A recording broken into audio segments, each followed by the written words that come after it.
बड़ी खबर के साथ राजधानी रायपुर से बड़ी खबर सीएम विष्णुदेव साय के कार्यक्रम की जानकारी आपको दे रहे हैं। आज रायपुर में आयोजित कार्यक्रम में शिरकत करेंगे। आज सीएम बालोद के दौरे पर रहेंगे। नवा रायपुर मंत्रालय में अधिकारियों की बैठक लेंगे। दोपहर 2:35 पर राजधानी रायपुर से बालोद के लिए सीएम रवाना होंगे। रामकृष्ण दास महत्यागी श्रद्धांजलि सभा में सीएम शामिल होंगे। तो सीएम विष्णुदेव साय के कार्यक्रम की जानकारी आपको दे रहे हैं। आज बालोद जिले के दौरे पर सीएम रहेंगे। रायपुर में आयोजित कार्यक्रम के बाद आज सीएम बालोद जिले के दौरे पर पहुंचेंगे। बालोद जिले के लिए रवाना होंगे सीएम। रायपुर के नवा रायपुर स्थित मंत्रालय में आज कार्यक्रम के बाद जो है बालोद जिले के दौरे पर पहुंचेंगे।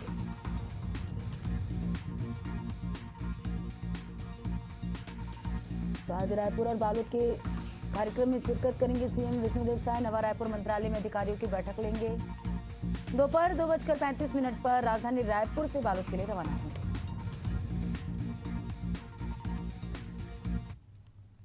अगली बड़ी खबर रायपुर से। भारतमाला परियोजना घोटाले में एक और जांच कमेटी का गठन किया गया। रायपुर बिलासपुर एक्सप्रेसवे भूमि अधिग्रहण में करोड़ों का घोटाला उजागर होने के बाद अफसर और भूमाफियाओं की मिलीभगत से बढ़ा ये भ्रष्टाचार। राज्य सरकार ने नई टीम को जांच की जिम्मेदारी सौंपी है। जांच रिपोर्ट के आधार पर दोषियों पर कार्रवाई होगी। तो भारतमाला परियोजना घोटाले मामले में लगातार कार्रवाई जारी है। भारतमाला परियोजना घोटाले मामले को लेकर अब राज्य सरकार ने जांच कमेटी का गठन किया है। रायपुर बिलासपुर एक्सप्रेसवे भूमि अधिग्रहण में करोड़ों का घोटाला उजागर हुआ था। अफसरों और भूमाफियाओं की मिलीभगत से भ्रष्टाचार बढ़ा था। तो राज्य सरकार ने नई टीम को ये जांच की जिम्मेदारी सौंपी है। जांच रिपोर्ट के आधार पर ही दोषियों की कार्रवाई होगी। तो जांच के लिए नई कमेटी का गठन किया गया है। भारतमाला परियोजना घोटाले में एक और जांच कमेटी का गठन किया गया है। रायपुर बिलासपुर एक्सप्रेसवे भूमि अधिग्रहण में घोटाला उजागर हुआ था। अफसर और भूमाफिया की मिलीभगत से भ्रष्टाचार भेंट चढ़ी थी। राज्य सरकार ने नई टीम जो है गठित की है।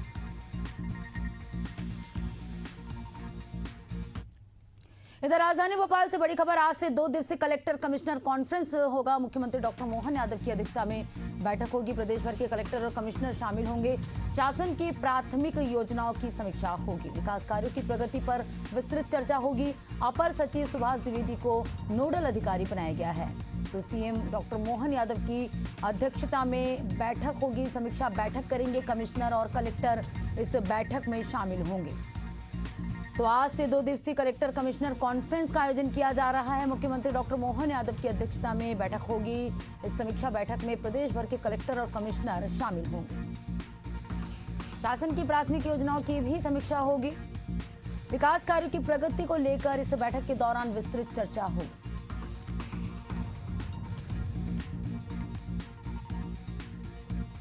तो कमिश्नर और कलेक्टर की 2 दिवसीय बैठक होने जा रही। मुख्यमंत्री डॉक्टर मोहन यादव की अध्यक्षता में ये बैठक होगी।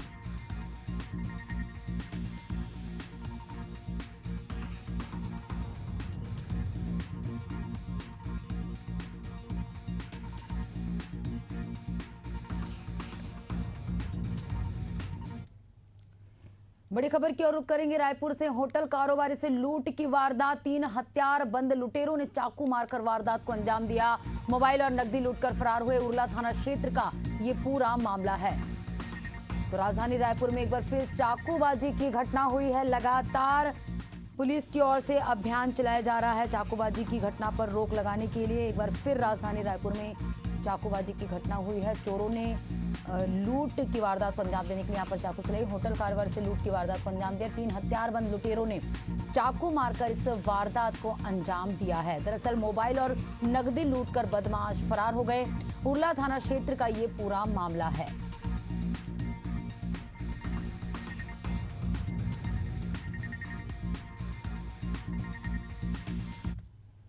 अगली बड़ी खबर पेंड्रा से। राज्यपाल रमन डेका का 1 दिवसीय दौरा। गोरेला पेंड्रा मरवाही जिले के दौरे पर राज्यपाल रहेंगे। प्रशासनिक अधिकारियों के साथ बैठक करेंगे। विभागीय योजनाओं और उपलब्धियों की समीक्षा करेंगे। तो गोरेला पेंड्रा मरवाही जिले के दौरे पर राज्यपाल रामेन डेका रहेंगे, प्रशासनिक अधिकारियों के साथ बैठक करेंगे, विभागीय योजना और उपलब्धियों की समीक्षा करेंगे। तो लगातार राज्यपाल अलग अलग जिलों के दौरे कर रहे हैं। इसी कड़ी में गोरेला पेंड्रा मरवाही के दौरे पर रहेंगे। इस दौरान अधिकारियों के साथ समीक्षा बैठक करेंगे और विभागीय योजना और उपलब्धियों की समीक्षा करेंगे।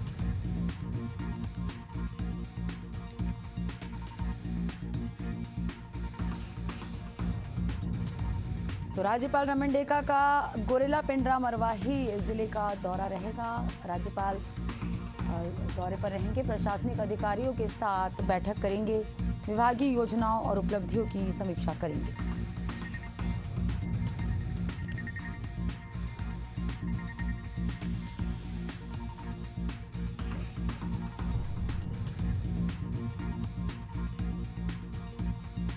तो प्रशासनिक अधिकारियों के साथ राज्यपाल बैठक करेंगे, विभागीय योजनाओं और उपलब्धियों की भी समीक्षा करेंगे। तो गोरेला पेंड्रा मरवाही के दौरे पर राज्यपाल रामेन डेका रहने वाले हैं। 1 दिवसीय दौरे पर रामेन डेका रहेंगे।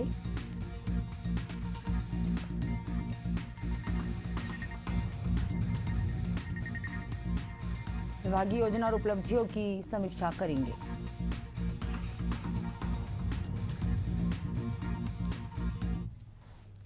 और चलिए बात करेंगे अगली खबर की। उत्तर कश्मीर के बारामूला जिले में स्थित विश्व प्रसिद्ध पर्यटन स्थल गुलमर्ग में सीजन की पहली बर्फबारी हुई। घाटी की खूबसूरत वादियों में सीजन की पहली बर्फबारी को देख सैलानियों के चेहरे खुशी से खिलखिला उठे। सुबह सुबह शुरू हुई हल्की से मध्यम बर्फबारी ने कंगडोर के हरे भरे मैदानों को सफेद चादर में ढक दिया और सर्दियों की औपचारिक शुरुआत का संकेत दे दिया। पर्यटक घाटी की इस शीतकालीन वंडरलैंड में तस्वीरें खींचते, बर्फ के पुतले बनाते और गर्म चाय और स्थानीय व्यंजनों का आनंद लेते नजर आए। ऑनलाइन साझा की गई तस्वीरों में गुलमर्ग का प्रसिद्ध कोलाहोई पैनोरमा कैफे विशेष आकर्षण का केंद्र बना हुआ है। बर्फ से घिरे वातावरण में ये कैफे पर्यटकों के लिए गर्मजोशी और ताजगी का ठिकाना बन गया। इसके ऊंचे स्थान से दिखाई देते बर्फ से लदे पहाड़ों के नजारे ने हर आगंतुक का दिल जीत लिया है। तो कश्मीर में मौसम ने करवट बदली है और साथ ही शुरू हो गई है सर्दियों की दस्तक। ऐसे में बर्फबारी हो रही है। पहली बर्फबारी के साथ ठंड ने भी दस्तक दे दी है। पहाड़ों पर गिरी पहली बर्फ ने पूरे इलाके को सफेद चादर में लपेट लिया है। गुलमर्ग, सोनमर्ग और जोजिला पास जैसे ऊंचे इलाकों में बर्फबारी ने लोगों के चेहरे पर मुस्कान ला दी है। तो वहीं निचले इलाकों में ठंडी हवाओं ने गर्म कपड़े निकालने पर भी मजबूर कर दिया है। तो ठंड जो है दस्तक दे चुकी है। सफेद चादर से ढका धरती का स्वर्ग नजर आ रहा है। कश्मीर की ये तस्वीरें बयां कर रही है। जम्मू कश्मीर में मौसम ने अचानक से करवट बदली है। तो सफेद चादर से ढका है ये पूरा नज़ारा आप देख रहे हैं तस्वीरों में। सैलानियों ने बर्फबारी का आनंद उठाया। पहली बर्फबारी के साथ ठंड ने भी क्षेत्र में दस्तक दे दी है।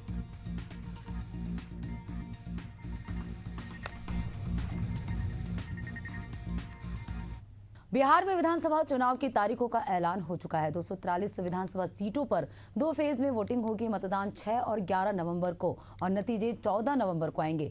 चुनाव आयोग ने सोमवार को प्रेस कॉन्फ्रेंस कर ये जानकारी दी। चुनाव के ऐलान से काउंटिंग तक की पूरी प्रक्रिया कुल 40 दिन चलेगी। 2010 में इलेक्शन प्रोसेस 61 दिन, 2015 में 60 दिन और 2020 में 47 दिन तक चली थी। इस तरह पिछले 15 साल में इस बार चुनाव सबसे कम अवधि में पूरे कराए जाएंगे। बिहार में पहले फेज की वोटिंग छठ के 8 दिन बाद होगी। सभी राजनीतिक दलों ने चुनाव आयोग से वोटिंग की तारीखें दिवाली और छठ के बाद रखने की अपील की है। तो बिहार विधानसभा चुनाव को लेकर चुनावी बिगुल यहां बज चुका है। चुनाव आयोग ने बिहार विधानसभा चुनाव 2025 की तारीखों का ऐलान कर दिया है। राज्य में 2 चरणों में वोटिंग होगी। पहला चरण 6 नवंबर को और दूसरा चरण 11 नवंबर को होगा, जबकि मतगणना 14 नवंबर को होगी। तो दूसरे चरण में 122 सीटों पर मतदान होगा और ग्राफिक्स के माध्यम से आपको बता रहे हैं बिहार में चुनावी बिगुल बजने के बाद क्या क्या ऐलान किया गया। बिहार चुनाव को लेकर 2 चरणों में जो है चुनाव होगा। पहले चरण में 121 सीटों पर मतदान होगा। 6 और 11 नवंबर को मतदान होगा। 6 नवंबर को पहले चरण का मतदान होगा। 11 नवंबर को दूसरे चरण का मतदान होगा। बिहार चुनाव सरल और सुगम होंगे। तो चुनाव आयोग के ऐलान के साथ ही बिहार में हलचल भी तेज हो गई है। एक तरफ नीतीश कुमार की सरकार के लिए चुनाव साख का सवाल माना जा रहा है, तो वहीं विपक्ष इसे परिवर्तन के रूप में देख रहा है। 14 लाख मतदाता पहली बार वोट डालेंगे। हर बूथ पर लगभग 1200 वोटर होंगे। पोलिंग स्टेशन ग्राउंड फ्लोर पर होंगे, तो तमाम तैयारी ये देखी जा सकती है। हर बूथ पर वेबकास्टिंग की व्यवस्था होगी। फेक न्यूज पर भी कड़ी निगरानी इस दौरान जो है रखी जाएगी। किसी भी तरह की हिंसा बर्दाश्त नहीं की जाएगी। सीएसी ने ये कहा है। बिहार ने देश को राह दिखाई। तो चुनाव आयोग के ऐलान के साथ ही बिहार में राजनीतिक हलचल तेज हो गई है। चुनावी तारीख का ऐलान हो गया है। 2 चरणों में बिहार में चुनाव होना है। एससी के लिए 38, एसटी के लिए 2 सीट है। एसआईआर के 15 दिन के अंदर वोटर कार्ड मिलेंगे। बिहार एसआईआर ने देश को राह दिखाई।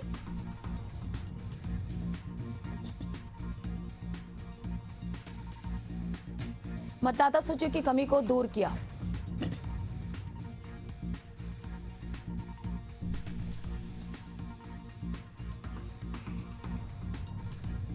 तो चुनावी बिगुल बज चुका।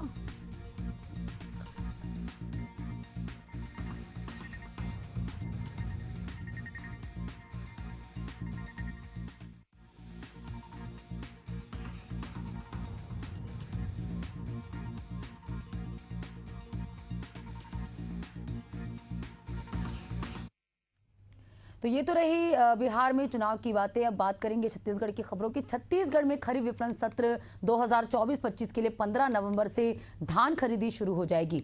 इस बार प्रदेश में 160 लाख मीट्रिक टन धान खरीदी की संभावना जताई जा रही है। इसके लिए पहले कैबिनेट की बैठक में धान उपार्जन नीति को मंजूरी मिलेगी। वहीं एग्रीस्टेक एकीकृत किसान पोर्टल पर किसानों का पंजीयन भी शुरू हो गया है। पंजीकृत किसानों से न्यूनतम समर्थन मूल्य पर धान खरीदी की जाएगी। बताया जा रहा है कि धान बेचने वाले किसानों को प्रति क्विंटल 3100 का भुगतान होगा। तो 15 नवंबर से छत्तीसगढ़ में धान खरीदी की शुरुआत होने जा रही है। 160 लाख मीट्रिक टन धान खरीदी की संभावना यहां जताई जा रही है। 15 नवंबर से धान खरीदी की शुभारंभ होने जा रही।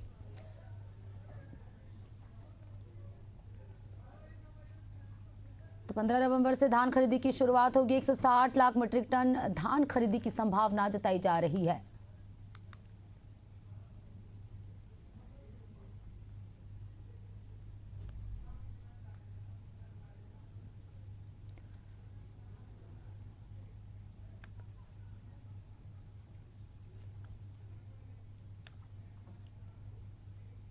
और चलिए बात करेंगे अगली खबर की। मध्य प्रदेश के छिंदवाड़ा में कफ सिरप पीने से हुई बच्चों की मौत के मामले में मुख्यमंत्री डॉक्टर मोहन यादव ने कार्रवाई की है। मामले में 2 औषधि निरीक्षकों और उप संचालक खाद्य एवं औषधि प्रशासन को निलंबित किया है। बता दें कि मुख्यमंत्री डॉक्टर मोहन यादव सोमवार को मुख्यमंत्री निवास पर उच्च स्तरीय बैठक ली और आवश्यक दिशा निर्देश दिए। इस दौरान सीएम डॉक्टर मोहन यादव ने कहा कि सरकार सजग और संवेदनशील है। मानव जीवन की सुरक्षा से जुड़े मामलों में लापरवाही बर्दाश्त नहीं की जाएगी और सभी दोषियों के खिलाफ कठोर कार्रवाई करने की बात कही है। वहीं सीएम डॉक्टर मोहन यादव पीड़ित परिवार के बीच पहुंचे और उनसे मुलाकात की। साथ ही आसपास के जिलों में सघन अभियान चलाकर दवा रिकवर करने की बात कही। वहीं ऐसी घटना दोबारा घटित ना हो, इसके लिए सभी आवश्यक सावधानियां बरतने की सलाह दी है। तो कफ सिरप पीने से बच्चों की मौत मामले में यहां पर मोहन सरकार ने बड़ा एक्शन लिया है। सिरप से जो घटना घटी है, हमने इस पर कार्रवाई करते हुए जो तमिलनाडु की फैक्ट्री थी, उस फैक्ट्री की दवाइयों को भी बैन किया और 2 फैक्ट्री की और जानकारी आई है, उनको भी हमने बैन करने के लिए लिखा है। और मैं मान के चलता हूँ कि जहाँ ये दवाइयाँ बनती है वहाँ की दृष्टि से सरकार को भी उनको हमने लिखा और भारत सरकार को भी लिखा कि इनके खिलाफ खासकर तमिलनाडु सरकार ने वहाँ उस फैक्ट्री की जहाँ दवाई बनती थी वहाँ ये इस प्रकार की चीज़ों को भी पाया गया कि वो मानवीय दृष्टि से आपत्तिजनक थी। हमने अपने स्तर पर जो कार्रवाई की है उसमें कुछ और अधिकारियों को आज मैंने अपनी कठोर कार्रवाई करते हुए कि मानवीय दृष्टि से हम किसी प्रकार की लापरवाही बर्दाश्त नहीं करेंगे। खास करके मानवीय जीवन से जुड़े पक्ष हैं, छोटे बच्चों के लिए अगर ऐसी बात होना ये बहुत दुखद है। मैं स्वयं भी आज छिंदवाड़ा के दौरे पे जा रहा हूँ कोई भी सरकारी अमला जहाँ कहीं भी लापरवाही करेगा हमारी कठोर कार्रवाई होगी।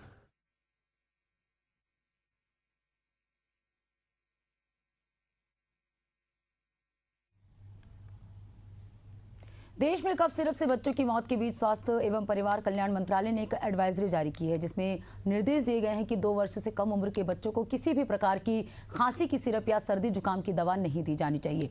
ये कदम बच्चों को संभावित खतरों से बचाने के लिहाज से उठाया गया है। वहीं छत्तीसगढ़ स्वास्थ्य विभाग ने भी सभी जिलों के मुख्य चिकित्सा एवं स्वास्थ्य अधिकारी और सिविल सर्जनों को आवश्यक निर्देश जारी कर दिए, जिसमें सभी शासकीय और निजी स्वास्थ्य संस्थानों को निर्देशित किया गया है कि भारत सरकार की इस गाइडलाइन का सख्ती से पालन किया जाए। तो कफ सिरप से बच्चों की मौत मामले में यहां पर कड़ा एक्शन लिया गया है। मामले में एडवाइजरी जारी की गई है। ऐसे में एशियन न्यूज भी आपसे अपील करता है कि किसी भी दवा का इस्तेमाल करने से पहले डॉक्टर की जो है सलाह लेना ना भूलें। डॉक्टर की सलाह से ही दवा का सेवन करें। बच्चों की जिंदगी से बड़ा कोई मुद्दा नहीं, सतर्क रहे, सुरक्षित रहे। तो जब भी ऐसी कोई दवा ले तो बिना डॉक्टर की सलाह या परामर्श से ना ले।